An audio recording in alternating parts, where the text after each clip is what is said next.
What is going on, guys, and welcome back to Touchdowns to Home Runs. My name is Bernie. Thank you for joining us today on the Touchdowns to Home Runs show, the March Madness edition. Hope that your day is going absolutely fantastic. Now, we're almost at this year's Final Four for this year's March Madness tournament, and what's really already been such an exciting couple of weeks. We've seen a bunch of upsets, some Cinderella stories, and a fantastic run by three teams in the Pac-12 that made the Elite Eight. But today, we're going to be breaking down and predicting. I'll be giving you my picks of these Final Four matchups and giving you my predictions of who is going to end up making it to the national championship game. So anyways, let's get right into it. The first game that we have is, of course, the Baylor Bears versus the Houston Cougars. We'll start with the Baylor Bears and what a fantastic run they've had in order to get to this matchup, including a really nice win against Villanova 2 rounds ago, and then, of course, Arkansas yesterday. Now, this was a really impressive win because I was saying it in last video, particularly in that second half against Villanova, where Baylor really stepped up their defensive intensity.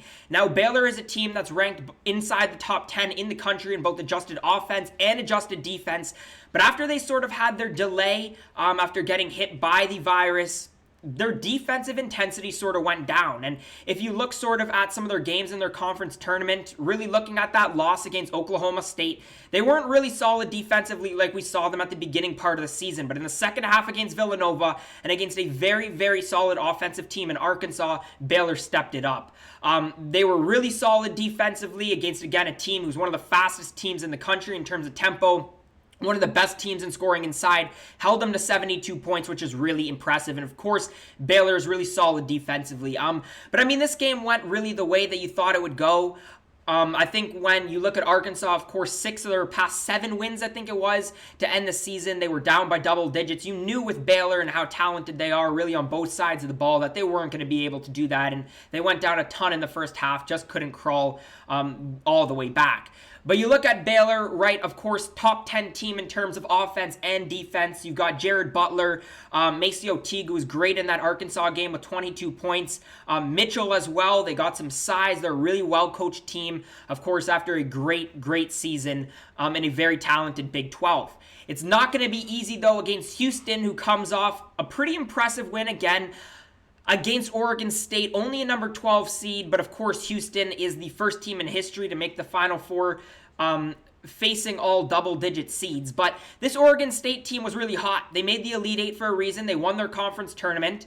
And they're a really solid defensive team when you look at Oregon State. And Houston came out of the gates firing. They won the first half 34-17, had the defensive intensity that was there. The second half was a bit of a different story. They ended up losing it by 11. The defensive intensity wasn't the same that we saw.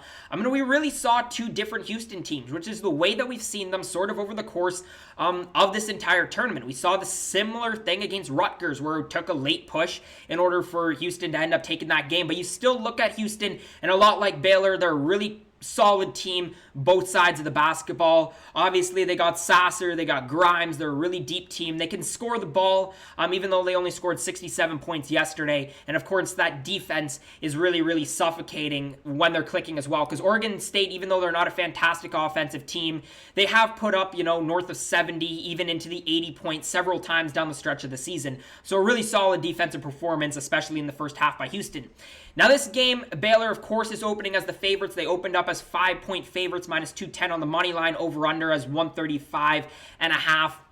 When you look at this game, it's two teams that, are really solid, of course, but, we've seen really good signs from them. We've also seen some not so great play, right? If you go back to that first half against Villanova for Baylor, and as we were just mentioning for Houston as well. I think this game comes down to some really good defense for both teams. I think that they both have offensive threats. I just think they're really solid defensively. I think Baylor at times can be better than Houston defensively, but I wouldn't be surprised, if people want to argue that Houston is the better defensive team. I just think Baylor's more talented offensively. They have more offensive weapons. So for that reason, I would take Baylor, and probably to cover the 5-point spread as well. But this game could easily be close and come down to the wire. And I'd probably lean the under in this game as well. Now, next up, of course, we have the Gonzaga Bulldogs, who come off their win against USC in a very impressive win. I was 50-50 on the Bulldogs coming into this March Madness tournament. Didn't really know, because they hadn't played some phenomenal teams in 2021 in the West Coast Conference, really only BYU. But they've surprised me. They really, really have some quality games against Oklahoma, Creighton, now USC. And I was really curious to see what would happen in this USC game because USC did, in my opinion, have the best player on the court in Evan Mobley. But this Gonzaga team continually shows you how deep they are. Corey Kispert, Drew Timme, Jalen Suggs, Ayayi, and you even look to the bench and the production that they get over there. Right? They're the best team in the country in terms of adjusted offense, and I think their defense is really, really underrated. But Gonzaga is going to be a huge threat not only to make the national championship, but you still got to think that they really are the heavy favorites to actually make that title game. When you can't stop, Drew Timme, you have a lot of problems. We saw that sort of against Creighton, but they beat you in a lot of ways, and that's what I really like about Gonzaga. Not only are they deep, but they're deep and balanced in terms of having the size, but also being able to beat you from the outside, particularly with their guard play, and everybody on the team is able to shoot the three ball, even their bigger guys. Kispert, one of their forwards, shoots a three ball at 46%, just over 46%. Even Timme shoots over 31.5%. So this is a really deep, balanced team. They beat you offensively. It's really hard to score at their pace, but their defense is really underrated in my opinion. Now for the other team that is going to be playing Gonzaga, at the time of me filming this video, we are not completely done this game between Michigan and UCLA, so we'll break down both teams. In terms of Michigan, they're a well-coached team. Of course, they don't have Isaiah Livers, but they've been really impressive so far in this tournament. And I think what this tournament's really showed you is that teams that are well-coached, even if they're missing some really good players, teams who can play like Michigan do, sort of systemless basketball, end up being successful. And obviously, we saw a similar thing with Villanova. But you look at this team, you got a great center, freshman center in Hunter Dickinson. You got Franz Wagner, Eli Brooks, Mike Smith, Shawnee Brown, and then, Austin Davis, Brandon Johns, Terrence Williams. They're running about an 8-9 man rotation. All pretty solid defensively, and what's really good about the Wolverines is not only do they play good defense, not only can they suffocate you defensively and really put other teams into big, offensive droughts, they do it without fouling. They don't get in foul trouble, and even though they're playing with a smaller rotation, without Isaiah Livers there, they keep their guys on the court and don't get into foul trouble. We particularly saw that in the game against Florida State.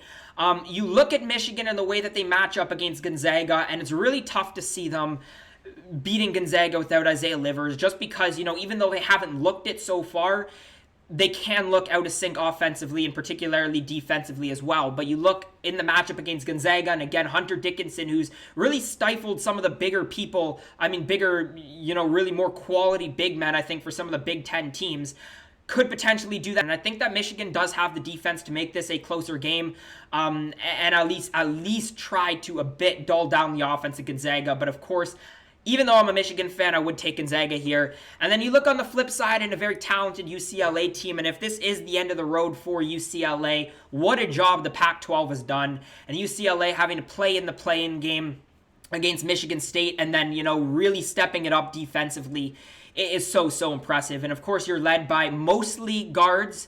You got Juzang, you got Hackes, you had 6 double-digit scorers. Of course, one of those guys, Chris Smith, is hurt.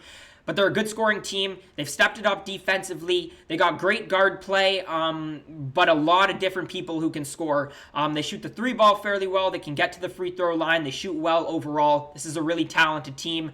I just don't think, again, similar to Michigan, I think they don't really have a chance against Gonzaga. And I think that even compared to Michigan, they don't really match up as well to Gonzaga. But what a run it's been for UCLA wherever they end up getting out. If they're already out by the time that you're watching this video, if they did end up losing to Michigan, then again, congratulations to UCLA on a great run towards the end of the season. But again, guys, if you did enjoy today's video, make sure to leave a thumbs up, subscribe to Touchdowns to Home Runs for more coverage just like this through the Final Four and eventually the national championship game. Make sure to let me know your thoughts and your predictions of who is actually going to end up playing in the national championship game. Let me know that down in the comment section below. As always, guys, if you did make it to this point in the video, thank you so much for watching, and hope to see you again next time.